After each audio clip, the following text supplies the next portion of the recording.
Bienvenue pour cette nouvelle séquence de paroles de la vie éternelle avec Marc Joseph. Nous sommes aujourd'hui le 18 avril. 18 avril 2024. Et c'est encore un jour de grâce, un jour de bénédiction, un jour de bonheur à vivre avec la présence de Jésus-Christ dans ta vie. Car Jésus-Christ dit, je suis avec toi tous les jours jusqu'à la fin du monde. Donc, il n'y a pas un jour dans l'année, pas un jour dans le mois, pas un jour dans la semaine, pas un jour que tu vas vivre sans Jésus-Christ. C'est celui qui est avec toi tous les jours. Et c'est une réalité.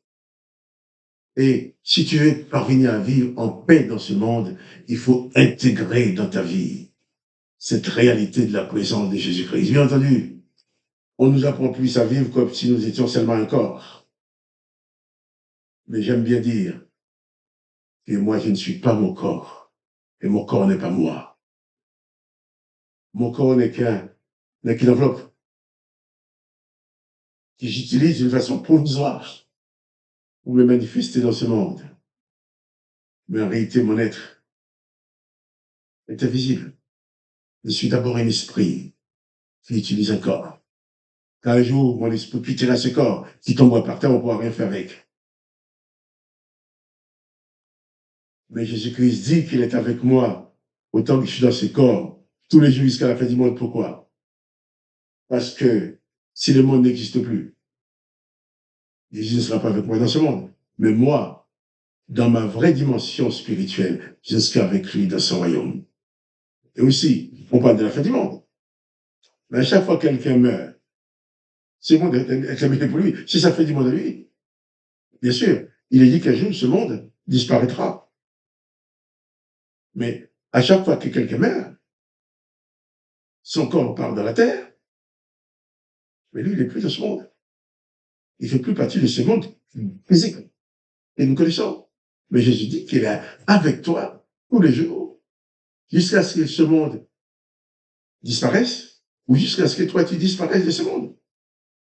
Donc, c'est une certitude que tu dois intégrer en sorte que ta vie soit tous les jours conduite par cette bienfaisante présence de Jésus-Christ que tu as privilège d'avoir en toi.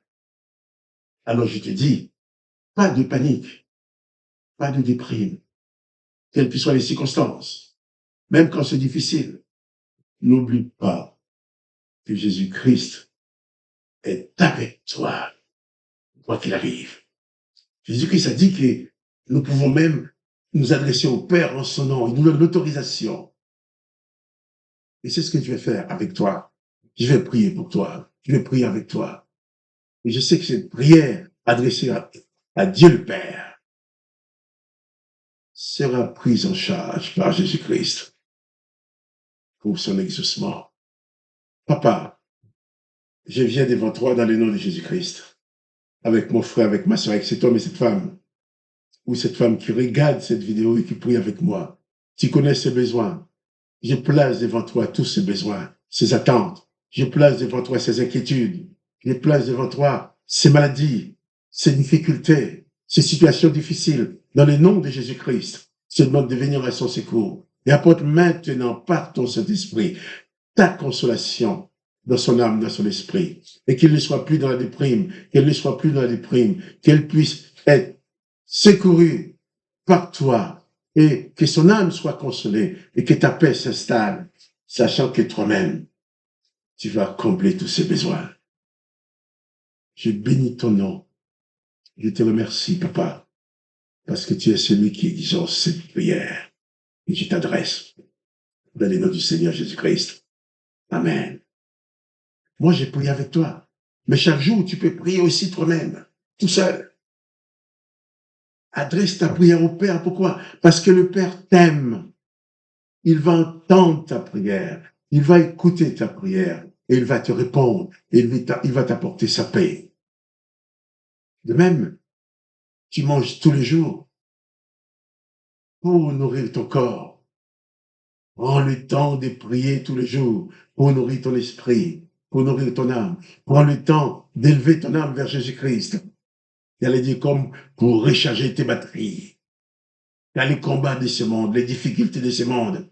Des fois, on a l'impression que notre batterie est déchargée. Alors, on est déprimé, découragé. Bon, est-ce qu'on va s'en sortir? Mais proche-toi de Dieu. Proche-toi de Jésus-Christ. Élève ton âme, ton esprit vers Jésus-Christ. Et lui va te recharger ta batterie. Il va te consoler. Il va t'apporter sa paix. Et surtout, souviens-toi que Jésus-Christ est avec toi tous les jours jusqu'à la fin du monde en tant que ton défenseur qui prend soin de toi et qui ne t'abandonnera jamais. Oh, que le nom de Jésus-Christ soit béni. Nous allons continuer notre lecture dans l'évangile de Luc, chapitre 24. Nous avons lu hier ces femmes qui, devant le tombeau, ont constaté l'absence du cadavre. Ils cherchaient un cadavre? Non. Ils ont trouvé un tombeau vide. Et des anges qui lui disent, ne cherchez pas parmi les morts celui qui est vivant. Oh, que le nom de Jésus-Christ soit béni.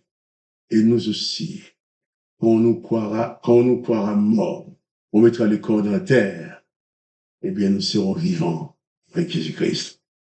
Il va continuer d'être avec toi, d'être avec nous. Et je reviens sur ces passages. Saisi de frayeur. Luc 24, verset 5. Saisi de frayeur. Les femmes baissèrent la tête contre terre. Mais ces hommes leur dirent, pourquoi cherchez-vous parmi les morts celui qui est vivant? Il n'est point ici, mais il est ressuscité.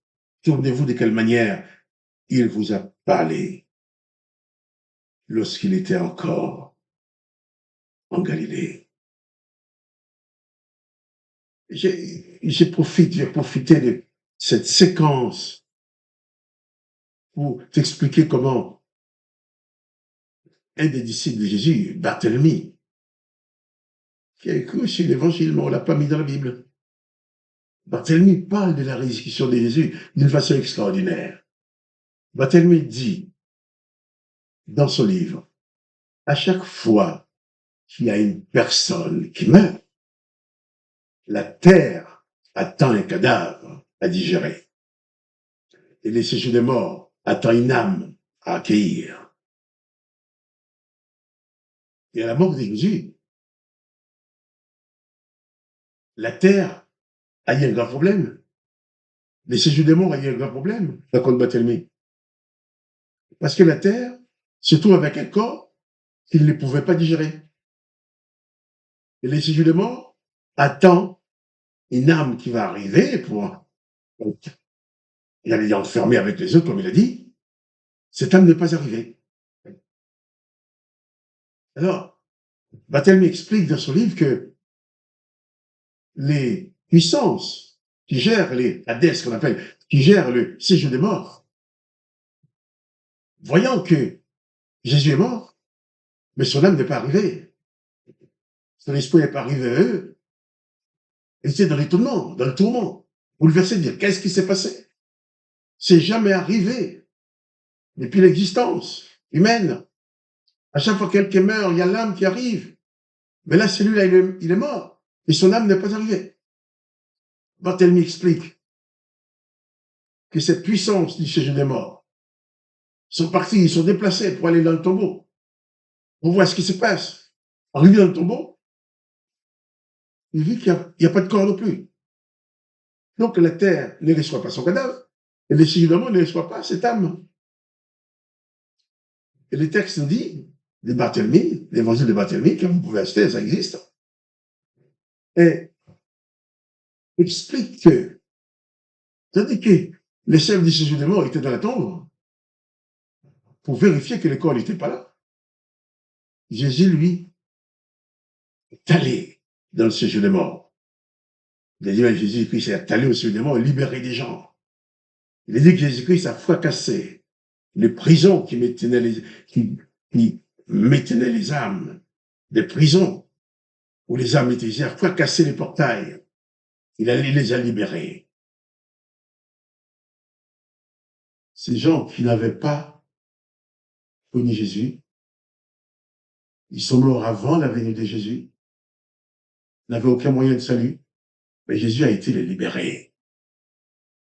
Encore symbole, mais preuve de l'amour du Père, même pour ceux qui sont arrivés, sont morts avant Jésus-Christ. Et ces anges vont dire à ces femmes, pourquoi cherchez-vous parmi les morts celui qui est vivant? Et Jésus a été libéré les morts, libéré tous ces esprits qui étaient emprisonnés. Mais nous avons le privilège, toi et moi, toi qui connais Jésus-Christ, quand il va mourir, ton âme n'ira pas dans cette prison du séjour de mort.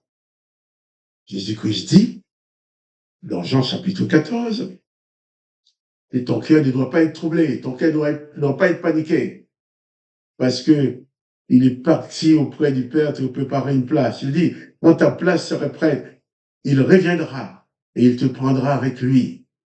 Il n'a pas dit qu'il enverra des anges te chercher. Il dit, je reviendrai et je te prendrai avec moi. Cette parole, c'est pour toi aussi. Peut-être du fond de toi, du fond de ton âme, tu as peur de mourir, tu as peur de la mort, parce que la mort pour toi, c'est méconnu. Qu'est-ce qui va se passer? Jésus te dit, le jour où les gens diront que tu es mort, effectivement, ton cadavre sera par terre. C'est Jésus lui-même qui viendra te chercher. Il ne va pas envoyer un ange, un serviteur te chercher. Je reviendrai et je te prendrai avec moi. Là aussi, il y a de croire à s'installer dans la paix. C'est pourquoi Jésus dit que votre cœur ne se trouble point. Croyez en Dieu, croyez en moi. Je t'invite à croire à l'amour du Dieu le Père pour toi, de croire à l'amour de Jésus-Christ, de croire à la puissance de Jésus-Christ, qui est capable de te délivrer même de la puissance de la mort.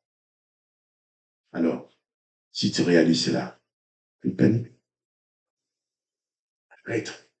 T'as des primes, arrête d'avoir peur. Fonte la peur et vaincre la peur. Fonte ta déprime et relève la tête. Regarde à Jésus-Christ. C'est le Sauveur qui te sauve non seulement dans cette vie, mais après cette vie, il sera encore ton Sauveur. Alors, pas de panique. Jésus-Christ est avec toi. Et le nom de Dieu le Père soit béni. Et le nom de Jésus-Christ soit béni. Et toi aussi, tu sois béni. Quant à moi, Marc-Joseph, mais je te redis encore comme d'habitude, pas de panique. Jésus-Christ est avec toi. Garde l'espoir. Jésus-Christ est dans ta vie. Il ne t'abandonnera jamais. Personne ne pourra faire quoi que ce soit dans ta vie sans que Jésus-Christ le permette. Jésus-Christ est avec toi. Pas de panique. Ne sois plus troublé. Sois béni. Et je te dis, à demain pour une autre séquence de paroles de la vie éternelle.